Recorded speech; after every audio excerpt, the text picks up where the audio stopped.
Okay. Um, all right. Welcome to the Popular Music, Books, and Process series. All events, save one this fall, are scheduled for Tuesdays at 5 p.m. Eastern Time. Email froyster@depaul.edu to be added to the series email list and get Zoom links. You can watch the video of all the presentations on Eric Weisbard's YouTube channel soon after the event happens. You can find the whole calendar for the series on the Aspen US website under the Journal tab. The series is co-organized by Kimberly Mack, Francesca Royster, Gus Stadler, Carl Wilson, and with me sitting in for Eric Weisbard this year, who's overseas. The series is sponsored by the Journal of Popular Music Studies, IASPEN US, and the POP Conference. Next week, we'll have Tor Storvald talking about his book, Dissonant Landscapes, Music, Nature, and the Performance of Iceland. But today we have Robin James and Katherine Rye Jewell in conversation about the future of rock and roll, 97X WOXY, and the fight for true independence, and live from the underground, a history of college radio. And I'll do short bios for our presenters today. Katherine Rye Jewell, a PhD as historian and professor of history at Fitchburg State University. Her first book on the history of college radio since the 1970s, Live from the Underground, a history of college radio, is out now with the University of California Press.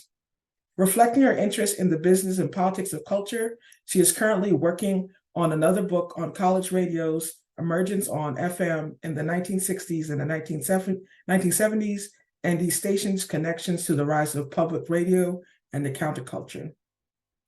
Robin James, PhD, is a writer, editor, and philosopher, and former co-editor of JPMS. She has published 4 books, the most recent of which is The Future of Rock and Roll, 97X WOXY, and The Fight for True Independence. Her work has appeared across the scholarly and mainstream music press and focuses primarily on how neoliberal ideologies and practices impact the gendered, race, sexualized, and class politics of music creation, structure, reception, and distribution. Her next book is titled Good Vibes Only: Phenomenology and the Biopolitics of Algorithmic Legitimation. And just some housekeeping notes. Please place your questions in the chat, and Gus will lead the Q&A after the conversation. He will ask you to unmute to ask your question at that time. Also, use the chat for comments and discussion. And now we'll turn it over to Katherine and Robin. Thanks. Yeah, we just decided to keep kind of a loose structure, I think. So did you want to go first? Kind of talking about how we got to these projects, our methodological approaches, things like that? Sure, yeah. And I'll just apologize to everyone because I'm getting over the flu, and so my voice is a little rough, and I hope to not punctuate too much with coughing. I'm going to see how long it hangs in there. And this is the longest I've talked in about 4 days, so see how this goes. So when we thought about putting this conversation together, one of the things that struck us, of course, is that we come to a very similar type of radio subject from very different perspectives. And so I'm a historian, and I'm a political historian by training. And actually, my first book was on a group of rather nasty right-wing Southern industrialists and their response to the New Deal. And so I was very much sort of ensconced in the world of Southern studies, Southern political history, and the history of conservatism. And the thing is, though, so if you look at these two topics, you're like, how did this person get from there to college radio? And on paper, it looks completely nonsensical. But to me, it makes perfect sense because, and I'm going to use a story that a friend of mine, Ellie Shermer, once told me, which was, or an adage, I guess we could call it, is that your first book is about your parents and your second book is about you. And I totally fit that trajectory, weirdly so. And that's because the organization that I wrote about in my first book was founded by a woolen mill owner from Lebanon, Tennessee. I promise I will get to pop music, I promise. And in the 19 teens, and my grandfather worked for that organization. And the way that it comes to me is, and the question that connects these two books is that when I was growing up, my grandparents would always call me their Yankee granddaughter because my dad left the South and I grew up mostly around New England mostly in Vermont. And so I was always wondering about like who gets to erect these boundaries around identities and belonging in these malleable things of region and culture, and where does that sense of authority come to set those boundaries. And so when I started looking into this organization, I turned to the question of Southern identity and how this group leveraged that for political ends and constructed an idea of Southern identity that they could use in political circles. And so I think it was very much that underlying question of power and institution building and constructing communities around ideas and around experiences and around certain practices, and the way that those institutions and communities interact with larger political space is sort of the larger question that underlies both of these books. And where this book, the college radio book, comes from was out of another political conflict, which was when the university decided that it wanted to sell the radio. My alma mater decided it wanted to sell its radio station, WRVU, at Vanderbilt University in Nashville, Tennessee. And so this quickly became a very, contested battle to save WRVU. Many musicians got involved. I have a photo in my book, which I brought it because you have to do show and tell with your book, right? I have a photo of Chuck D in here standing with a Save WRVU picture. And it struck me very early on in writing this book that there was something political at stake. There was something larger than just saving our community, saving this station, saving this way of sharing music with one another that was at stake. And so it was that bigger question that led me into investigate, well, what is it that we feel we're losing when we lose these stations?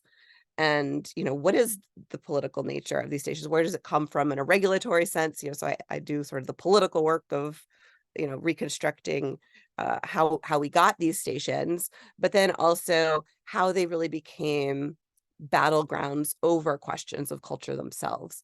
So where I sort of leave yes, this book is about me behind is when in doing this research, I realized that these stations were not the actors in a political sense, that they were not necessarily this perfect kind of political entity that we were trying to save, but rather the stations themselves became the spaces of political controversies and the places where really meaningful conversations over local culture, regional culture, and national culture took place. And that's how it becomes sort of a culture wars story. So there's the background of how political history brings me through the weird world of the New Deal, conservative industrialists, to college radio. Promise it makes sense in my head. But I will turn things over to Robin. Thanks. Yeah. Similar story that this is my fourth book, but it was the one that was most about me, in a certain sense, because I'm a philosopher by training, as many of you know, right? So that's the background or the approach I brought to this. But I grew up in Cincinnati listening to 97X. I went to Miami University, which is the college in the same town as the station, but there's no affiliation between the university and the station. People thought WOXY was a college station, but it was not. It was a commercial independent station. So I, grew up listening to this from the, early 90s on. And as a kind of pop music scholar that I was always like, there's a book in there somewhere. Someone should write a book about that station. It's important. But I never really had a hook for the book. So it was never, I never sort of viewed it as my project because I didn't see a way into it to make it a book. But then, well, just for some background, so like the station was, Rolling Stone named it in 1998 the last great independent alternative radio station in the world, right? So this is kind of it was, we think, the 5th or 6th modern rock station in the US. And it was the last independent modern rock station to exist. And again, this is not something that I can prove because I kind of can't prove a negative, but we're pretty sure this is the first station to transfer in from being FM to entirely online, right? So there's a lot of sort of beyond the sort of local history of it. There, like, I knew that this is an important thing and its story needed to be recounted, but I didn't know how, right? What's the hook for that? But then in spring 2019, I was working on a story for Belt magazine on the 30th anniversary of the Modern Rock 500, which was the station's annual countdown of the 500 most definitive songs in a station's library.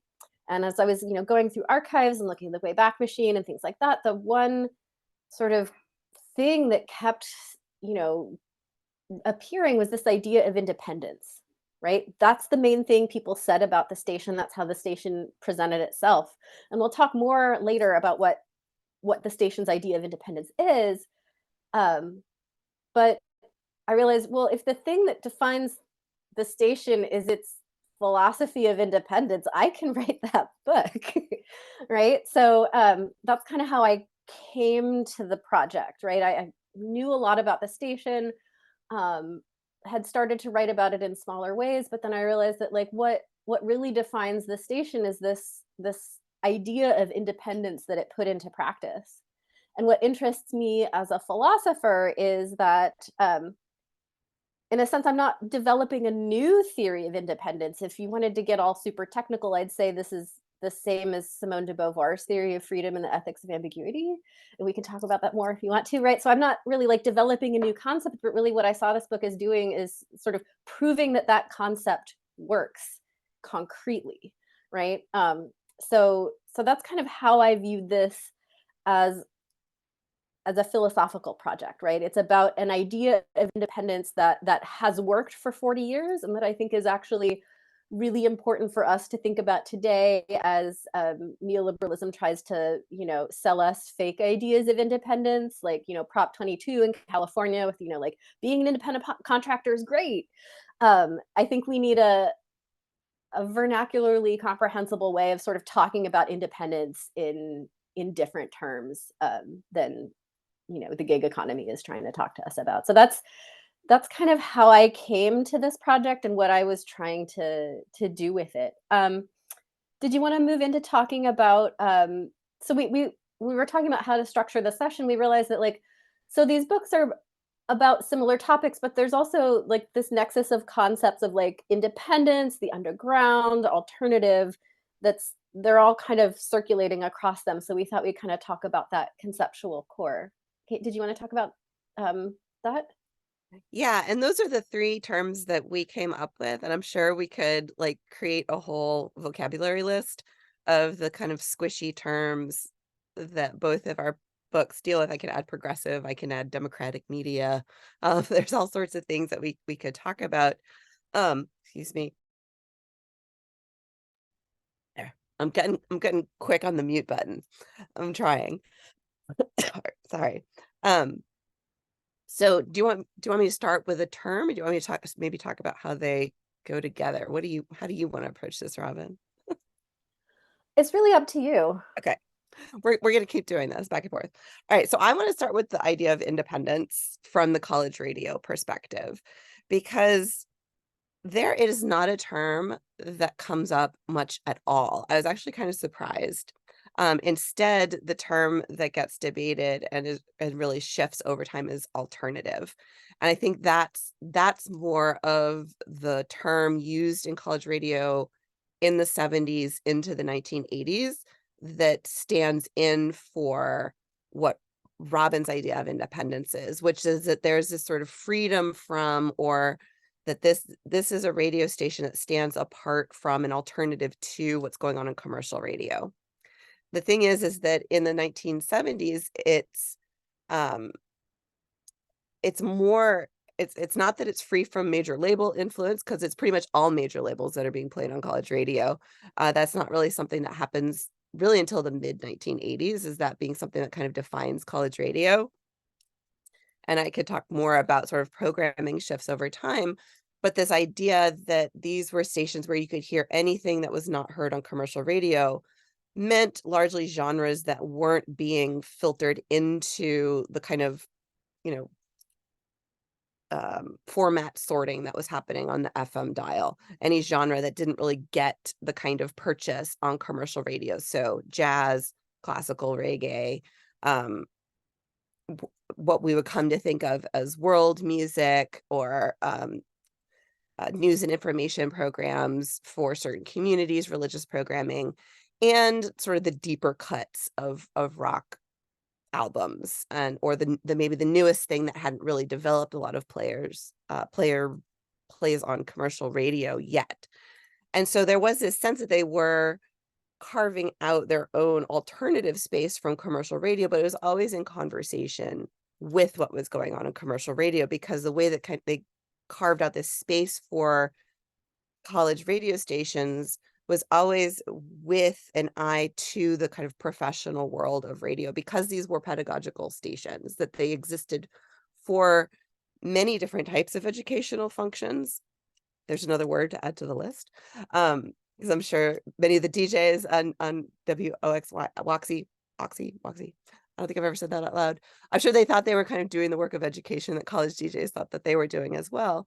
But these stations existed to educate students of how to do radio. And in many senses, they were very commercial oriented in what they were doing. And so the idea of them being independent from commercial radio it didn't have the same kind of tenacity that we saw by the 90s, that develops later. And so that's one of the reasons why these terms are so malleable, is because the practitioners are using them in these different contexts, and they run the gamut. They're in use over time, but they mean very different things in these different contexts. And so independence, if I'm kind of creating my list, I can create one little line over to alternative, this, laterally, but at the same time, that alternative space that college radio carves out ends up creating a kind of new alternative in a genre sense as well. So there's a sort of a top down, if I draw my little arrows, it's connected this way laterally, but it's also shaping downwards this idea of alternative rock music in particular as a genre. Robin, independence. Sure. Yeah. So I guess I'm going to kind of step back to talk about how the station got to its idea of independence, or independence as a way of being, because it was a commercial station, but it was a weird commercial station. So it located in Oxford, Ohio. That's kind of halfway between Cincinnati and Dayton on the Indiana border. The signal covered parts of, but not the entirety of, any of Cincinnati, Dayton, and Richmond, Indiana markets, right? So basically, the ratings were split between 3 markets, and so there was no way to speak to advertisers in terms of ratings, because the ratings always sucked in particular markets because they were distributed, right? So there was no way to sell this station in traditional radio terms, right? And this is in part why the Baylogs, Doug and Linda Baylog, the people who bought the station in 1981, were able to buy it for about $350,000, which is about $1 million today. So, it was a failing station for a number of reasons. So they really had to think in unorthodox ways how to program the station. And so they did some focus groups with Miami students. They called it the Rock Advisory Board at the Pizza Hut in Oxford. And what they heard from students was they wanted to hear more music, more different kinds of music, and less of the same stuff. So broad horizons and less repetition. And that was kind of the start, right? But then they realized that once they started playing this music, what led an audience to them and kept that audience was the sense that people were getting music that they could get nowhere else, right? People built antennas on their houses. There was the big concert venue Bogart's down in downtown Cincinnati, and they had to build a little antenna on top of that so that they could get reception when they were there, right? So there came to be this kind of sense of community, right? Like, here is our small, tiny audience, and we are serving them by providing them with things they can't get anywhere else. And they go to great lengths just to be able to hear the station. And out of that evolved the idea that being independent is something that you can only do in community with and for other people, right? WOXY's ability to be this independent voice, both in Cincinnati radio, but in modern rock radio nationally, which was, a brand new thing at the time, was enabled by the fact that they had this very loyal audience, and advertisers could understand that, right? So they had to kind of, in a sense, be independent in how they thought about programming commercial radio, right? They couldn't just do the standard demographic thing. So for WOXY, independence really did mean doing it together, right? It wasn't, in some sense, it was the opposite of like independence from the mainstream or whatever. It was like, we're doing our own thing. We are treating people intelligently. We are providing people with what they want. There was definitely this ethos of corporate radio sucks, right? We are not just here to make money. We're not trying to, give, stereotypical programming to men 18 to 25 or whatever. But it really was the sense that like there is this deep connection between station and listeners, and that's the only way this thing works. Alternative was only ever a bad term at WOXY, because alternative meant Nirvana, meant corporate alt rock. There's a quote. Let me see if I can pull it out here. I think I picked it out. So it says,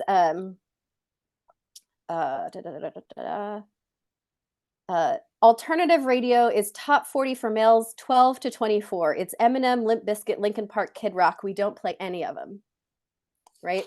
So in a sense, alternative always meant that sort of corporate narrow-casted rock to 97X. So they would even call themselves the alternative to alternative. So I think that's a really interesting kind of artifact of them very intentionally being a modern rock station back in the 80s and really understanding modern rock. So they would frequently contrast, alternative just plays rock, but we play goth, we play blues, we play reggae, we play, which is again that sort of similar genre diversity that you often saw on college radio, but at WOXY they sort of saw that as what made, and I'm thinking of Theo Cataforis's work here too, this is what made modern rock modern, right? It was, welcoming of new waves of influence and things like that. And just on the point of being underground, I think one thing that's interesting about the station, and one thing that led them to reject the language of alternative, is that they understood that like new wave or modern rock acts had been on the top 40 Hot 100 throughout the 80s. The station's #1 song of 1989 was Love Shack, right? That's not necessarily an alternative song. It's the most popular karaoke song ever, perhaps, right? It was a huge hit. So I think that there was some skepticism of the term alternative throughout the 90s and 2000s because they saw it as kind of artificially narrowing the format that they had understood as inherently broad. I don't know if you wanted to build on that, or.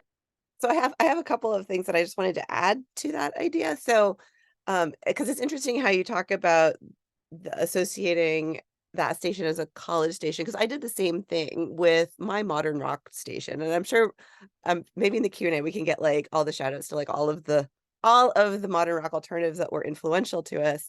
Mine was WEQX out of Manchester, Vermont, which I was very lucky to be able to reach because the Green Mountains kind of run up the center of Vermont, and it was on the other side of the Green Mountains from where I was.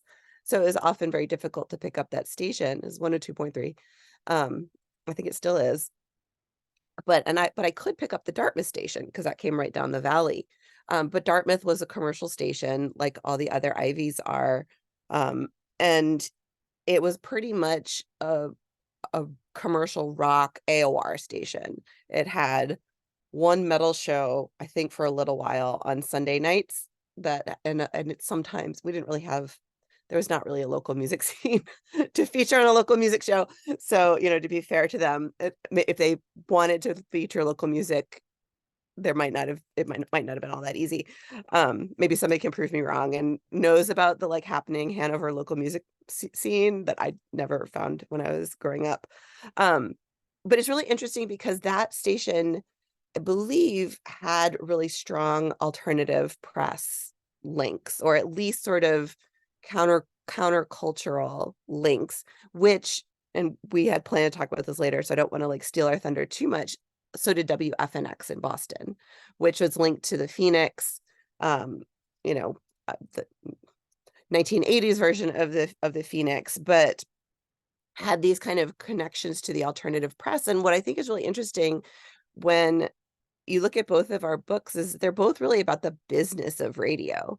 And and Robin is interested in these kind of these neoliberal kind of ideas and questions, but when it comes down to how did these stations come to be and where did they get their business models from? A lot of the modern rock alternatives, I think, did have these kind of countercultural links in ways that college radio didn't.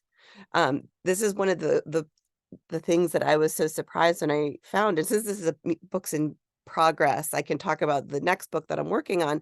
I'm still kind of puzzling through some of these ideas, and that is the sort of square origins of college radio, which if you look at, say, the University of Washington during 1970, in the uprisings after Kent State and the class that didn't graduate, SDS and the Black Student Union took over the radio station there, and they kind of occupied it. And at first, the students who ran the radio station were like, yeah, no, this is cool. We're totally with it. I'm down, with the movement, man. Let's do this thing. And then they were and then they tried to run the station using participatory democracy, and it was kind of a disaster. And then they wanted to play the Beatles. Why don't we do it in the road? And that's just too far, man. That's too far. We can't do that. And so, they're kind of on board, but they weren't. And so there's these really very tenuous links to student protests and what was going on college campuses and the alternative press at a lot of college stations, even as students were really clamoring for the music from those scenes and from those movements to be played on college radio. And the college stations were covering what was going on campus, that they were very much of it and part of it.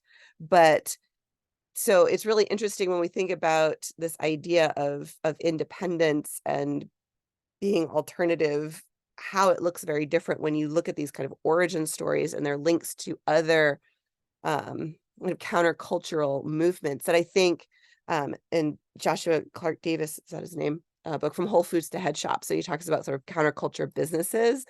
Modern rock alternative radio absolutely should be another one of those kind of legacies of the counterculture. I think that even if we can't trace ownership, that idea of freeform radio, certainly in the WBCNs of the world, sort of the early kind of commercial freeform stations into the modern rock alternatives of the 1980s, I think those linkages are really interesting to trace from not only the transference of ideas and ways of doing radio, but also through the business practices of what it means to be a countercultural business and to sort of maintain some of those ideals, even if you end up becoming Whole Foods, right? It's that those lineages are still shaping radio. I had another point that I was going to make and I totally lost it.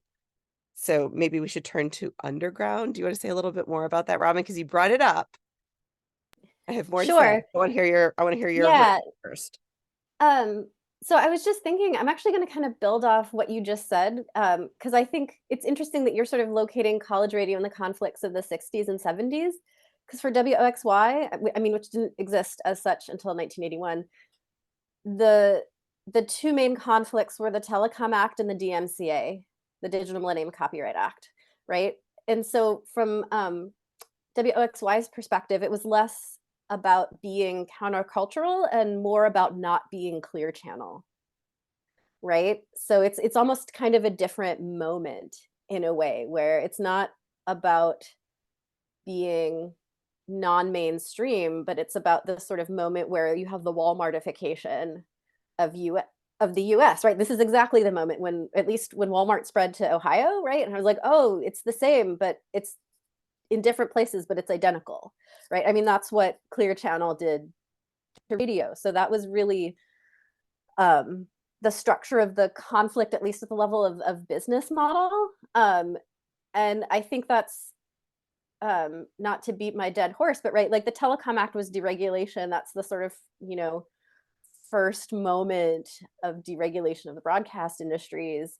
So that was the conflict there. And then with the DMCA, the Digital Millennium Copyright Act, you had to pay more in royalties if you were an internet-only broadcast as opposed to dual FM and internets, right? So like a lot of the struggles that we're seeing with streaming radio now, right? The inability for anyone to have a profitable business model sort of go back to that conflict. So I think it's interesting that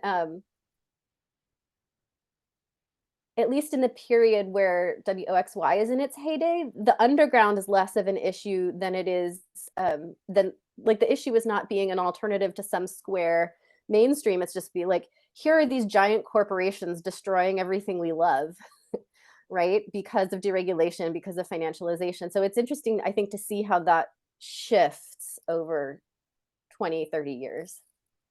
So I would push the deregulation story back if you pull in the non-commercials, because they're freaking out about it is corporatization, but they would never have called it that. But NPR is the first bad guy for college radio. NPR is the bad guy in my book because, I mean, I don't get too much into it, and there's maybe a third book in the works here.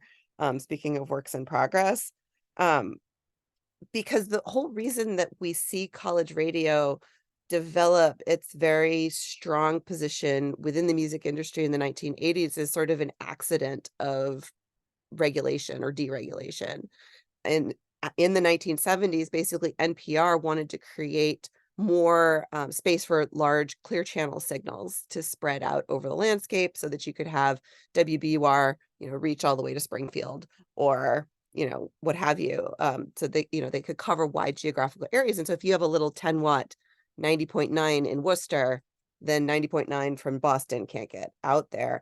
And so NPR basically NPR is pushing to have the FCC get rid of the Class D license of these little 10-watt stations. And that's what happens. The thing is that a lot of them don't go off the air or go back to AM carrier current for some reason. I mean, and I have an answer to why I think that is, but when you look at it sort of from the 30,000 foot level, it seems kind of strange that a lot of them decide to upgrade their signals and to become 100 watts, 1,000 watts and bigger. And that is what lets the music industry see these non-commercial alternative stations as actually valuable to their business model. And so it is a sort of kind of similar trajectory. I'd sort of place that moment in 1978 where we're getting rid of the non-commercials as sort of a harbinger of things that are coming, mostly because the FCC was really trying to get universities to professionalize their radio signals, which would be maybe another word for corporatization, that they didn't want that kind of amateur sound or that kind of free form sound in the hands of students, in the hands of amateurs, making their way on the airways were large. They wanted university administrations to take these stations in hand and to turn them into something really edifying so that they could, say that they're fulfilling their public service mandate, going back to the 1930s. That's another story. But I think what's so important about what Robin's book does is the way that she talks about independence as a process. And I've caught myself saying this a couple of times where I'm like, yeah, I talk about radio and college radio as a way of doing radio. And I'm like, no, that's Robin said that. Like, I'm totally stealing like what she said and saying that I said it. I'm just going on record that like Robin said it.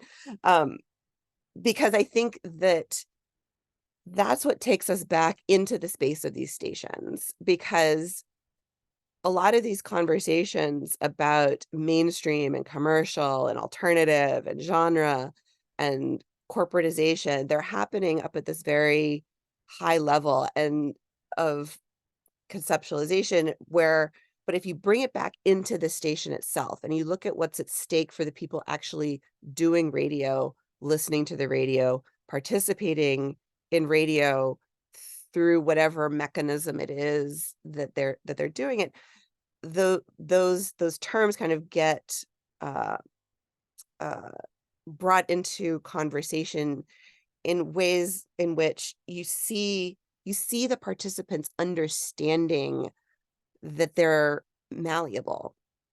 That I have one of my favorite documents, and I should have brought it to share.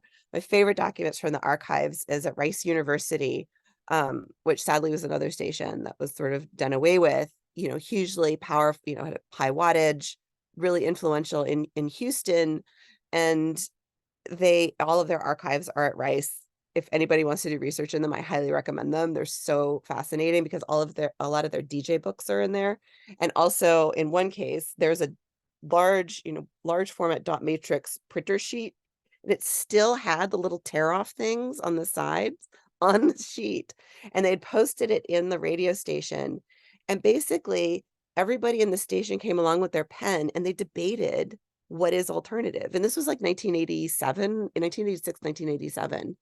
And it was so clear that they all knew that this word was kind of BS, but they still had this very heartfelt conversation over what it was and what was this thing of being alternative radio that we could bring to our listeners.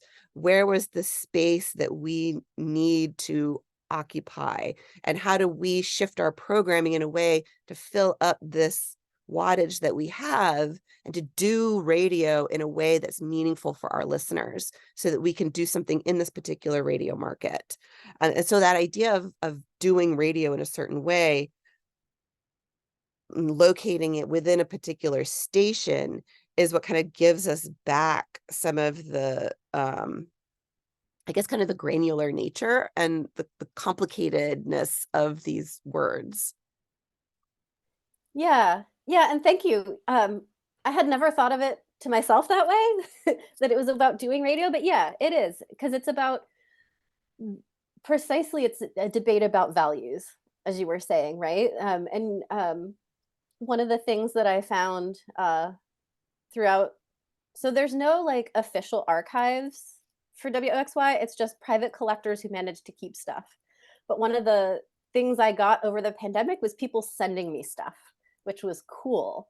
But one of the things that multiple former staff sent me was what's called the list of Baylogisms. And so Baylog was the owner and GM. And it's basically just about ways to do business, right? And there's like 35 of them. And the one that I always remember was, we have to make money, but we don't need to be greedy, right? So there was this interesting awareness of like, this is a commercial station, we have to pay people, but there are values that are more important to us than just money. So yeah, it was really doing radio, at least in the case of WOXY, was precisely about living one's values in community with others. And I think the examples that you were giving about the sort of debates about these, what do these terms mean? How do we put them in practice? Is another example of this. We're broadcasting music and programming and things, but the underlying questions here are what are our values and how does what we broadcast and to whom we broadcast reflect those values. Yeah, and this is one of the reasons why the battles at college stations became so heated, is because they're debating what is this idea of educational radio, and it means different things to different people. And I think we will all have probably the sides that we would pick in that debate, but in some way they all did have a legitimate claim to these signals and to a certain definition of college of educational radio. It's hard to kind of choose among them sometimes, even though, like I could totally see myself like signing up with like the freak flag waivers at, the University of Kansas in 1988. But like, the idea that these are spaces owned by institutions that invest capital in them for certain reasons, that why would an institution like the University of Kansas have a radio station? Well, it has a journalism program, and so it needs to give its students experience reading the news and writing copy and being on air and engineering students to set up stations. And it needs to be educational in the sense that it is broadcasting what's going on at the university, and to, maybe give public service through providing access to what's going on. But along the way, these students, particularly in the 1970s, in the late 1970s, they created this idea that it's educational in, well, we need to expose people to music that they otherwise wouldn't, which can have a very kind of elitist sort of ideal, right? That, we need to educate the masses on, the great music of the composers or classic music or whatever.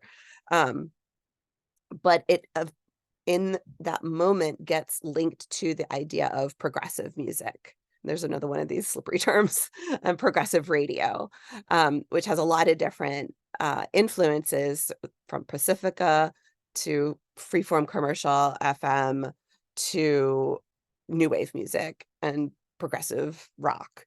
And they link the idea of educational radio to providing a means of looking into these underground scenes and into culture and musical production that otherwise wouldn't get airing.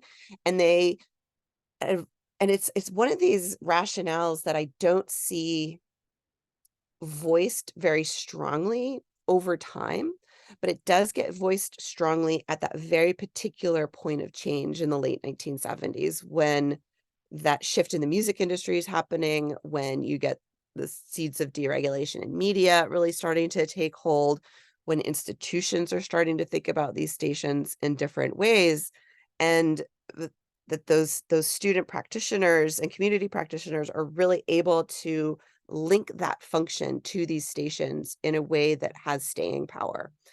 So much so that it's almost taken for granted. That it's like they don't need to keep repeating this because it's just so obvious to everyone. And you can certainly see that in the kind of repeated debates over the charges of elitism in college radio, which is, replicating many familiar debates in culture, certainly over many years, but get particularly heated in the 1990s with certain recognizable tropes that go into the indie rock music snob, I think would maybe be the most familiar one. But that idea of educational underlying and that being the role of these stations, even though it's not said, it is still very much present, particularly when it relates to this idea of underground. Yeah, and maybe this is the last thing we can say before moving on to questions, but to your point about like education and elitism, right? So one thing that ran throughout program managers' descriptions of the station is not dumbing it down, right? So again, WXY, not an educational station in any way, but they constantly said, we refuse to dumb it down for our listeners, right? Our listeners are people who want to, Baylog said, want to be treated intelligently. And that meant hearing lots of different kinds of music and avoiding repetition as much as possible, right? So there's just this idea that anyone, right, might want to hear that, right? So there was, and they interestingly explicitly understood Miami students as needing to be educated about what good music was. So there was not the sense that like, oh, you know, college students are some kind of elite that, you know, have better taste than everyone else, but they would produce special fall newsletters to introduce the station to students, because there's this idea like, we need to teach you all to grow up musically, right? So start listening to the station. And interestingly, so I in some of the station documents, I was able to find things like the list of Lollapalooza 94 ticket winners. And that included people from all different sides of town and socioeconomic backgrounds. They have people interviewed in the newspapers. There's a mechanic in a garage. There's customer service representative at some local company. There's the bus driver, right? So the listenership really didn't understand the station as engaged in that sort of classed elitist project. It was really just like, we don't like corporate radio telling us what we should listen to. We want more stuff. And that's what the station was committed to providing, to the point that by the late 90s, the light rotation at, I'm going to mix this up, but basically K-Rock was playing things like 3 or 4 times more often than WOXY was, which is interesting because in WOXY's first moments of existence, they were just copying K-Rock playlists. So you really see this sort of shift. But yeah. Let's open it up to questions, because I saw a lot going on in the chat. All right. Yeah, there's a lot going on in the chat. There's a lot of comments. There's a few questions too. I think the first question came from Monica Miller. Do you want to unmute and ask your question about the disciplinary question? Sure. So I was curious about, so much has gone on since I asked this question. I'm really enjoying this. Thank you. But I was curious at the very beginning, y'all talked about Robin coming at this as a philosopher versus Catherine coming at this as a historian. And I wonder if y'all would talk a little bit more about these two different approaches as a philosopher versus a historian to these similar topics. Oh, where to start? I have a question. I'm gonna modify it, because Robin, what was the first thing you did when you started this project? What was the first like document you opened? What was the first like thing you looked up? If you can remember. Probably, so there's a listener, Craig Froley, who has kept spreadsheets of the Modern Rock 500 and then the 97 best of on his website. And I had copies of those saved to my Google Drive for a while. So those were definitely things I looked at, especially because the first thing I really meaningfully wrote was that piece on the Modern Rock 500. So I was definitely going through Modern Rock 500 lists. Yeah, so we're both still in a sense archivally grounded in these projects, I think, even if like the archive doesn't exist. So the thing I sent around in the list was my extremely long playlists. It's kind of embarrassing how long they are, because I look like a little obsessed, and which is true, I am obsessed, but like all of those playlists are all drawn from archival documents related to playlists and record orders. So similar kind of thing, right? I wanted to just go like see what was played on these stations, and just to kind of immerse myself in, you know, what were these stations like, and just kind of gather as much as I could about the subject. And I think it's also, though, the limits of both of our approaches, which is that we are kind of limited by what is left. And I think the playlists also demonstrate, you know, how much is left out of the archival record of college radio, and that its own archives sort of represent, you know, college radio's own problem, which is its whiteness, and its you know, wanted to serve lots of different types of genres, but the way that those genres were incorporated in institutionally at these stations, and a lot of times community DJs who were coming in from outside of the university to do these shows were often kind of left out of running the stations. And so like the archives of those shows are oftentimes not incorporated totally into the records of the station as a whole. So I just think it's interesting how like we're both grounded in the documents, but still like limited by them. Yeah, and I think I was especially, like I said, there's no formal institutional archive. It's really just like what people have kept. So I actually went to a really interesting panel at the ICA, I think in 2022, about sort of non-traditional radio archives, which is a whole nother topic. But just in terms of like methodology, this was my first actual archival project. Because again, you're like, I work in ideas and concepts, right? You know, just metaphysics. So one thing I will say was it was really a different writing process this time. It moved a lot faster because I was really just kind of connecting these archival ideas into a narrative rather than like inventing a concept. And now that I'm back at inventing a concept, why can't that go so fast? But yeah, it was a different kind of intellectual labor and writing labor than I had done in my past books, I think. So that was interesting and new to me. Great, Other thank you. questions? We have a few people who've asked a few questions, and I'll try to distribute around and then come back to people. Carl, did you want to ask the question about alternative and independent? I think that sort of got covered. I'd rather cover my later questions.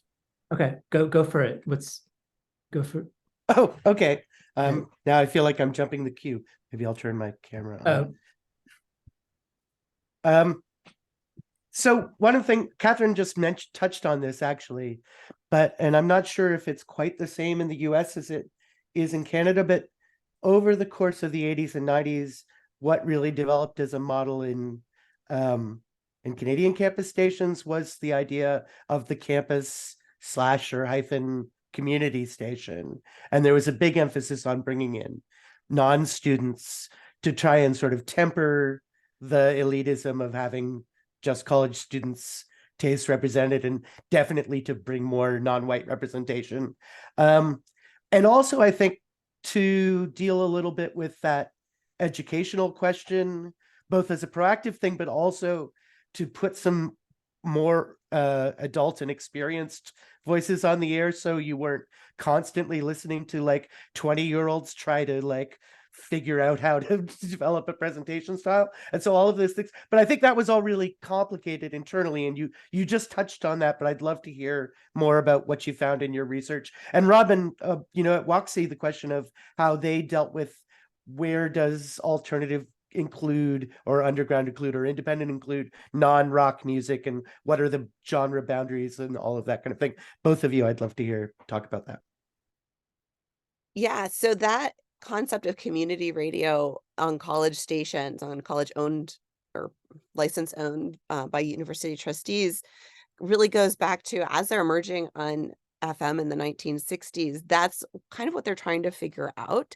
And you see a lot of different versions of this going on where, you know, NYU, they had professionally produced shows by the Urban League in the early 1960s. And on WBUR in Boston, which was a student-run station up until good old John Silber, it was very much a community-run station. There, they ran a program using funds from a Great Society program, from ABC funds, where they would bring young people in from local high schools to do radio, to teach them how to do radio. And of course, that was what John Silber used to get rid of the community radio thing, right? He sort of scapegoated some young students to kind of get the community DJs off of WBUR in the early 1970s. He's just a delightful guy in so many ways. So that idea of bringing the community in is it's kind of baked into, I don't know if that's like the right term, it's kind of a weird term to use, but it's kind of baked into these stations where, because universities go out on FM because they see this as a kind of an inexpensive way to create those town and gown relationships. But the thing is that students have a say too. And so you get student groups who get involved, who want to have a role in communities and are bringing these conversations onto the airways and come to really value those.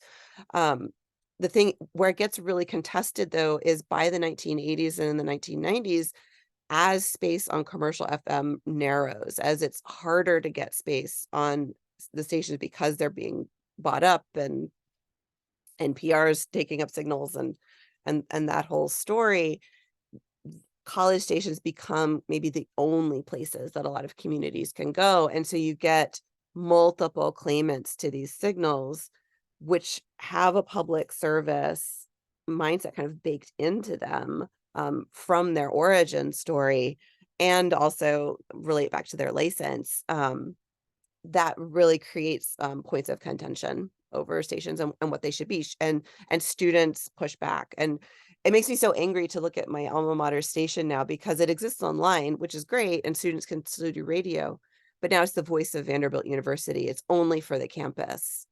And even though it's online, anybody can tune in. The university is just not interested in creating those links with the community. Even, they were tough, right? They got pushback, and for good reason. I could go on and on about this, so I'm going to stop myself, but Robin, go ahead. Yeah, so I think I'm going to start off with a quote that I have from Maura Johnston in the book, where she says, "The business of radio requires a certain amount of narrowcasting in order to sell demographics to advertisers. It becomes more about boundary drawing than anything else." And there's another quote from program director Dorsey Fife. He worked there in the late 90s, and he said, "WOXY is in the business of destroying all dogmatic forms of radio." So what did that mean? So some more quotes from program managers, Phil Manning. He says that the station sound is a reflection of the past, present, and future of an ever-changing musical genre known as modern/alternative, whatever. We are a combination of many musical styles: acoustic, electronic, slow, mid, and up-tempo, from veteran artists to new acts, right? So there's this sense of like, the radio business says that we should narrowcast to a demographic. That's not what we're doing, because we tried it and it didn't work, given the weird configuration of the station, but also that doesn't seem to reflect our values. So what we have to do is, dig into this sort of sense of modern rock as including many different genres, as it had kind of throughout the 80s, and really just push that as far as it can go, to the point that in the early 2000s, I just looked this up again, the most the station played a song in a week was 30 times, right? So you're really just getting a lot of different stuff, right? So that's really how the station defined itself against corporate radio, which is saw as heavy on repetition, demographically narrowcasting, and that was radio orthodoxy, and that's not what we do. Yeah. Cool. Antonia, do you want to ask your question about alt rock?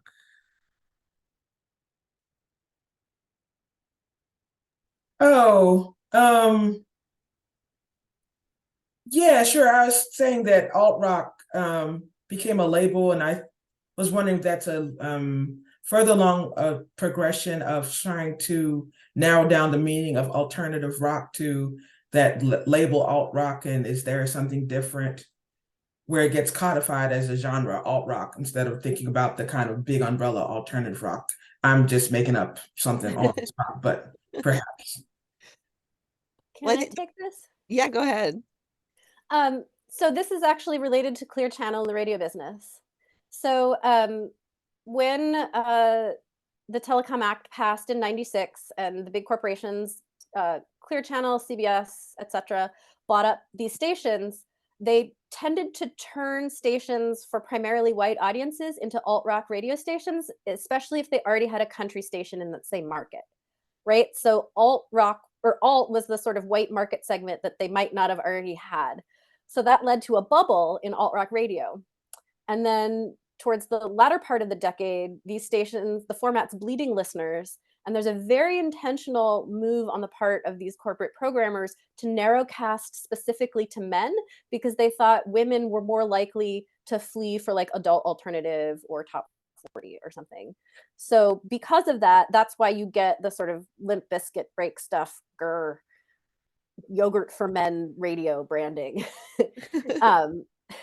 So it and Chris Malamphy talks about this as like the broification of alt radio, but so there was an attempt to really narrow cast to men, and that also meant stylistically narrow casting around not just rock, but like heavy rock with guitars and no synthesizers, except unless it's Nine Inch Nails, that sort of stuff. So I would yeah, just- there's, go ahead. Sorry, and I'm just gonna like backwards cast it onto when the music industry is looking at college radio for what's valuable, that selection process is really underway in the 80s in the construction of something like college rock as a genre, where like if you look at college radio in the early 80s, it's very white, but they're, you know, hip hop is getting a foothold. And I see Amy's here, so she, you know, and Elena, they've heard me say this, but it is there, right? And it is as constructive of college radio as indie rock is. That, you know, Public Enemy forms at WBAU. It's no accident that the college president in the 90s goes after that station. He calls it an intellectual abomination because he doesn't see anything of intellectual value in hip hop. And John Silber, by the way, was on the board of trustees when that happened. So he's just a good old bad guy that keeps coming back around. But when the music industry was looking for what can be commodified out of college radio, right, the genre that they go to, right, is that college rock, which will become alt rock, right? That it's all kind of baked into the logics that are influencing that genre.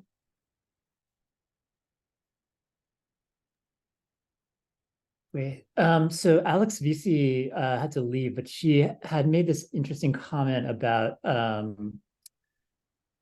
voice, and let's see, she says she's thinking about the pushback against college students' non-professional hosting style in relation to the cultural construct of the non-regional mid-Atlantic white announcer voice. And then before she left, she said, I'd be curious to hear about the gender politics of the voice for on-air talent if it emerges for either author. I worked in college radio in the early 2000s, and many female identified DJs were routinely harassed and stalked by admiring male listeners. Yeah, that's it. Do you want to take the Midwest voice? So, I mean, maybe one way to sort of start this off is to say that Mojo Nixon is a Miami alumni and is basically the most beloved artist on the station. And they also played, you know, Dead Milkmen. So I think like in terms of like the politics of the voice, this is a weird little station. So I don't think that there was a lot of the same policing that you would even see at a college station, because there was no real impetus to be respectable beyond maybe don't play Lords of Acid. Right. So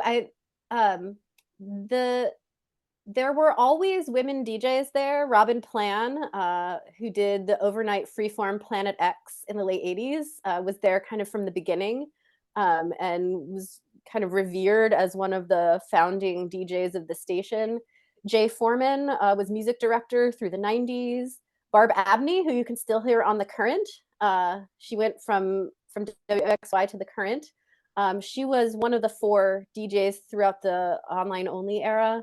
The only time you didn't really see women on WOXY was after, when Barb left after the original online only funding went out, because it was basically like women needed, like she needed a job, right? So there was this interesting, like now that it's more precarious employment, the women seem to leave because it wasn't as an attractive employment situation for them. But there was definitely always women present, maybe not an explicit ethos of feminism, but women were always around and always equal and always in some senses, authorities, perhaps because this station was co-owned by a husband and a wife, and Doug was kind of the gregarious face, and Linda did all the accounts. She was a VP of a Chicago ad agency before they owned the station, so she was always there running things. So I think maybe that ethos suffused it. The one hard stat I do have is that the listeners of the 1998 Modern Rock 500 had a 60-40 men-women split, which, you know, it's not equal, but for a rock station, decent. So yeah, that's kind of all the info I have on that. Did you want to talk more about Yeah, that point? it's one of those things that's really hard to get to in the archives, even though I know those gender dynamics existed. There's two places where I was able to kind of get at them. One was back at the Rice records, in which they had a repeated harassing caller. They called him Elmo, and they kept like a log of all the times that he would call in.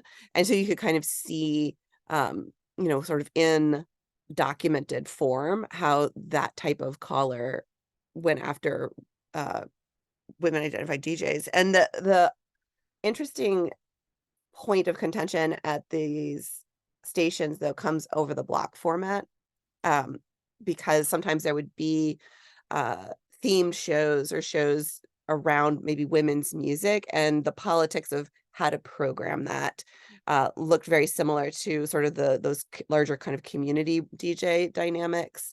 And sort of the question of women's music as a genre was something that was often debated. And so you could kind of get at some of those dynamics through those debates, but they were, again, it's that thing where it's hard to kind of reconstruct the full nature of the debate through the records that I had. And so some of it you had to kind of go on what you could surmise. Yeah, just one last thing that I remembered.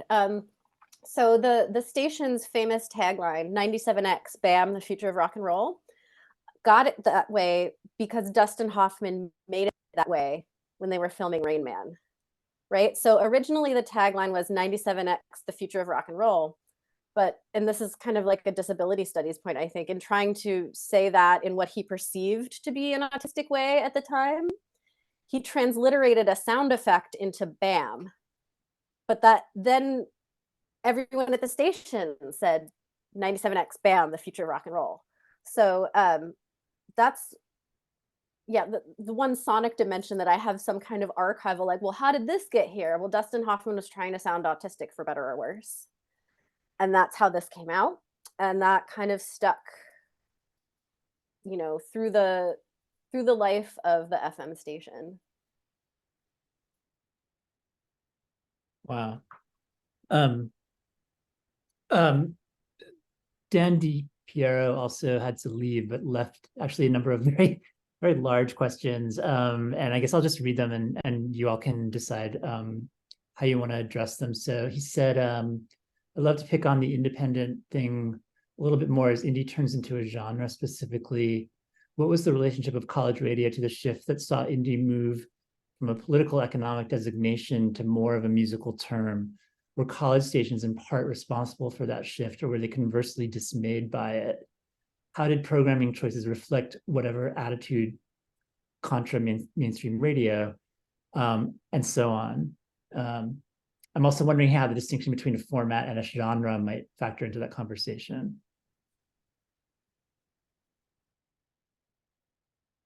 Okay, so I'm gonna take the indie political economic to style thing. I don't know if college radio is sort of the actor in it, but certainly a certain idea, to get us back to ideas, an idea of college radio as a certain thing is definitely at play there.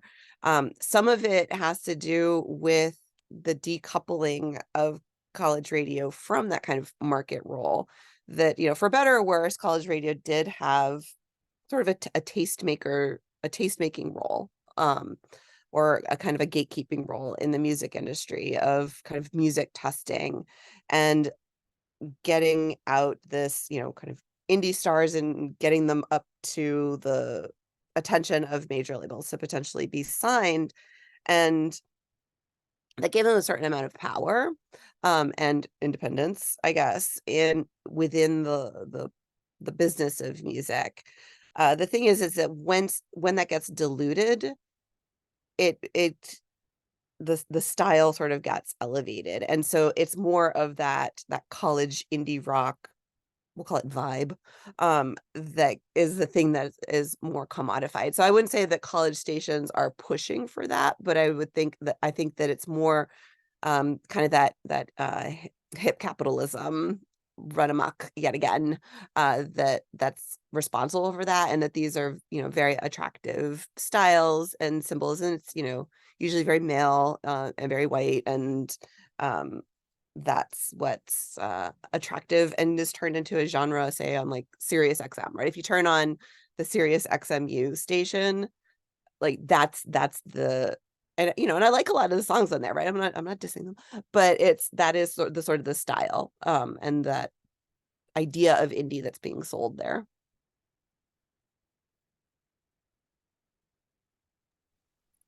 Yeah, I guess I'll kind of dig in on the hipster capitalism point, because that's definitely something I talk about in the book, right? So, privatization,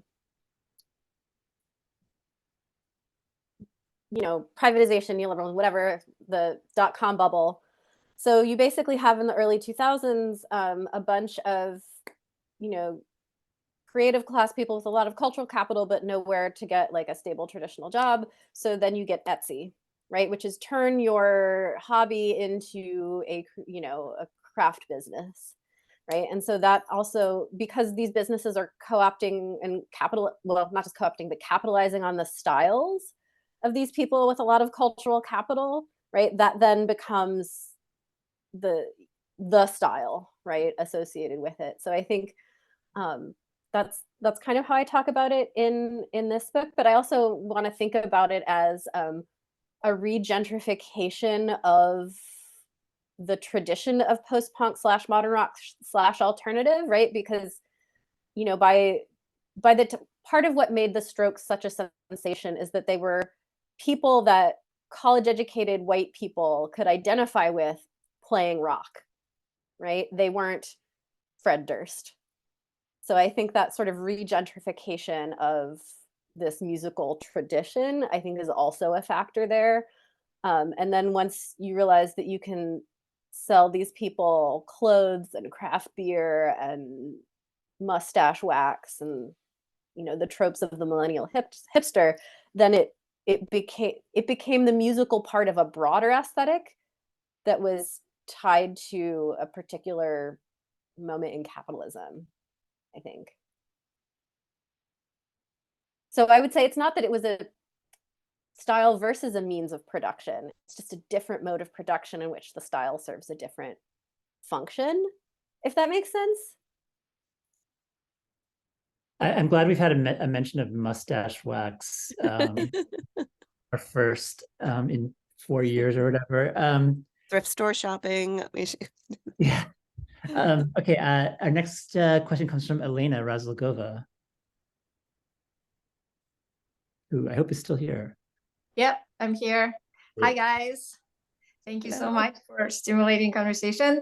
So my question was about the sense of community and whether you could speculate on how community worked differently on college stations and independent commercial stations, because on college stations, most of the time, everybody is a volunteer except for a few staff members, and community members are volunteers. And then if you're a listener, you can come in and you can help out. Whereas on independent commercial radio, I imagine DJs get paid, and then there's like a community of fans, but they're fans. They're like the boundary is much. It seems to me it's much more defined. So, any comments on that? Thank you. I'll just say, I think because WOXY was so small, that boundary was actually very porous, right? It was only 3,000 watts ever. So it was broadcasting to, you really had to be you were lucky to even be able to receive the station until they started broadcasting online and everybody could get it. There was definitely a pathway from listener to intern to DJ. So Matt Shiv, friend of mine, he was the last music director the music director for the entirety of the online only era. He grew up probably about 20 minutes from me. He's a couple years older than me. He grew up about 20 minutes from me. He studied broadcasting in college, got an internship at WOXY, and just kind of came up through the ranks, right? Like, and he studied communication because he loved WOXY and wanted to work there, right? So there was, there's definitely that sort of like pipeline, but the station was seriously committed to local music. They had 2 local music programs every week, a local music competition every year, dance parties on, among other things, B&B river boats, right? So it's Cincinnati, and you think of those like the paddle wheel boats, where they learned that you can't DJ records on a boat. You have to record the mix on a tape because the boat would move around. So there was a lot of interaction between station staff and listeners, to the point that like listeners would have station DJs DJ their wedding, right? So I think this was never like a big anonymous thing, because the station was just so small, right? So I don't know if things would have been, well, WOXY would never have been WOXY if it was bigger, but yeah, this was a small business in a small town, and you see some of that, I think, just reflected in the relationship that the station has with its listeners, right? Like one thing that the station did was cut ads for local businesses, right? So there's Frank Evie, the rock and roll grocer, where you have the Ramones rock, rock, rock, rock, rock and roll grocer. You have the grocer, right? So, so there was definitely, I think, a connection to the community in multiple ways that precisely that you didn't see at big sort of corporate stations, right? These were not like our idols; they were, our neighbors. I think is kind of how it was approached. Yeah, and some of this is just, like what we said, like the decline of localism in radio in general. Because like I think if you look at radio, even in the 70s and the 1980s, that they were much more of like, the radio stunts and radio wars. In Boston, there was always like the WFNX versus WBCN. BCN is the giant and WFNX is like the little, kid brother, sort of like sniping at WBCN all the time. And they had all these crazy stunts that they would engage in. But I would go to the WFNX 80s prom in like the early, before the station closed, and that was like the way to come in and interact with the station. And I'm wondering if other people have radio event stories, because I want to hear them all, because they're usually hilarious. So I'm a collector. Yeah, I think you're gonna really enjoy reading the chat, because there are good comments. But we have one more question, I think, which is Antonia again with a question about HBCUs. Yeah, I was asking about trying to see what it was basically about if college radio at HBCUs, I'm thinking about Howard in particular, had different goals than college radio that we've been discussing so far. And I was saying that Howard is the format Quiet Storm was created at Howard, and that's as mainstream as it can get on Black radio, but maybe it wasn't then, or just thinking about what college radio at HBCUs are doing that may or may not be different from other predominantly white institutions. Yep. Yeah, and there is a really fabulous project going on right now about making sure that radio at HBCUs is archived and that history is captured, because that was one of the things I ran into, was that the archives were really difficult to get at. I did a deep dive into the Howard story when I first started the project, and like I still haven't kind of come full circle back around to that, but I wrote up, I think it was like 15,000 words like on that history, and like because it was, and there was, I mean, like all kinds of like great stuff happened. I went through the student newspaper, had really good coverage of it. And so the HBCUs, they kind of have a very similar range as others. A lot of very commercial influence formats, giving students professional experience. And there's a couple incidents of sort of like culture wars, sort of battles in the 90s, particularly debates over playing hip hop are kind of heated in that moment, right? 1990 to 94-ish.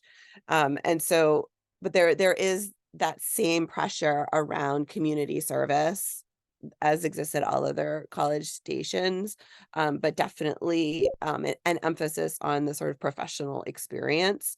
And I think there is a book coming soon on HBCUs, and so the earlier stories, they're hugely influential in spreading information around the civil rights movement and that role. But I think the book takes us up pretty close to the present. I haven't heard anything recently about it, so I don't want to like jump the gun on that, but it was I think it's coming. I'll have to find out more and see where it's at. But yeah, and the archivings stuff that is going on it's linked with RPTF. Maybe Elena knows, but I can send more information about that because I think they've got a pretty good website.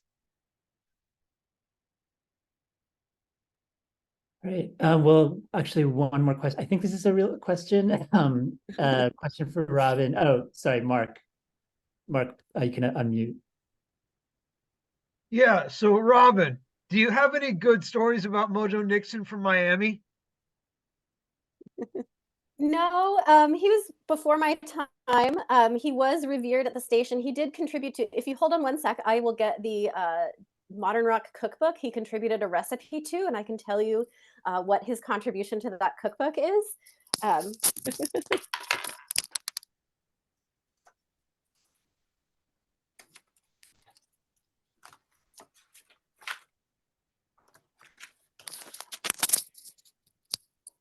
All right, so this is a cookbook that the station Shea 97X, it was a fundraising cookbook for Shared Harvest Food Bank. And we have a recipe here for Mojo Gumbo Brunswick Stew. So you can see it. It includes a great big old pot, field peas, white corn, ranch-style pinto beans. They are to be eaten to the tune of Elvis is Everywhere because the king liked to eat good victuals. So he was definitely connected to the station and seen as kind of a local guy, just as much as you know, Greg Dooley or the Deal Sisters or anything like that. They also claimed Bootsy Groove is in the Heart was like a local song because Bootsy Collins was on it. Oh. I see Elena put in the link for the preservation project. Yeah, thanks, Elena. Awesome. Thank you. And thank you two so much. This was a great conversation and really lit up the chat. And yeah, really super interesting, and looking forward to reading both books. And thanks everybody for coming. Next week we'll be learning about Icelandic rock. So please tune in again, same time. Look out for the link this weekend.